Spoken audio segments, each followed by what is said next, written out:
हमारे इधर ऐसा नहीं मिलता है, मैं गुजरात से लेके आई थी। तो देखिए कितना बढ़िया लग रहा है देखने में। तो थोड़ा सा गुड़ भी डाल देंगे कद्दू की सब्ज़ी में तो सब्ज़ी बहुत ही अच्छी बनती है। तो यहाँ पे मैंने, अगर आप गुड़ ना हो तो आप चीनी भी डाल सकते हैं। तो थोड़ा सा ही डालने से ही स्वाद जो है बहुत ही बढ़िया आ जाता है कद्दू का।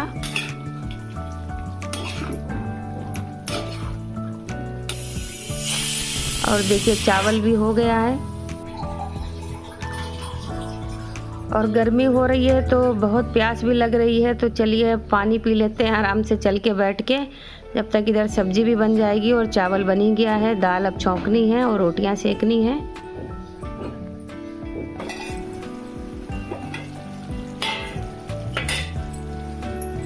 और अब इसमें डाल देंगे थोड़ा सा गरम मसाला। और देखिए बढ़िया कद्दू की सब्जी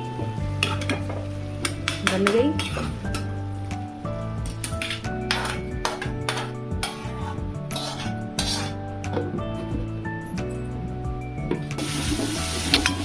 तो आजकल नवरात्रि चल रही है तो बिना प्याज लहसुन का ही खाना बन रहा है, लेकिन खाना बहुत ही स्वादिष्ट बन रहा है बिना प्याज लहसुन का। मतलब ऐसा नहीं लग रहा है कि बिना प्याज लहसुन के कुछ स्वाद नहीं आ रहा है। तो पुदीने और अंबिया की चटनी भी बना ली जाए।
तो बेडशीट वाला निकला था तो मैंने सोचा लो बेडशीट देख लूं, लेकिन क्वालिटी अच्छी नहीं थी। फालतू की मेहनत हुई, नीचे गई, नीचे से फिर ऊपर आ। चलिए खाना खा लेते हैं।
तो चलिए खाना खा लिया जाए।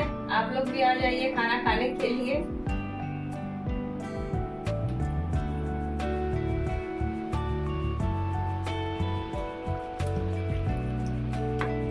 तो खाना खाने के बाद इतनी भयंकर नींद आई कि मैं एकदम सो गई 1.5-2 घंटे के लिए। और अब शाम हो गई है और बेटे ने चाय बना दी है, मैंने सिर्फ चाय छानी है। चलिए चाय पी लेते हैं। सोने के बाद आवाज़ कैसी भारी भारी सी लग रही है। तो देखिए बंसी भी आ गई हैं और ये शाम को ज़रूर आती हैं, मतलब रात हो चुकी है, 9-9:30 के करीब का टाइम है। तो इन्होंने भी अपना जो है रखा था, इनका जो भी सामान वो खा के अपना ये भी चली गई।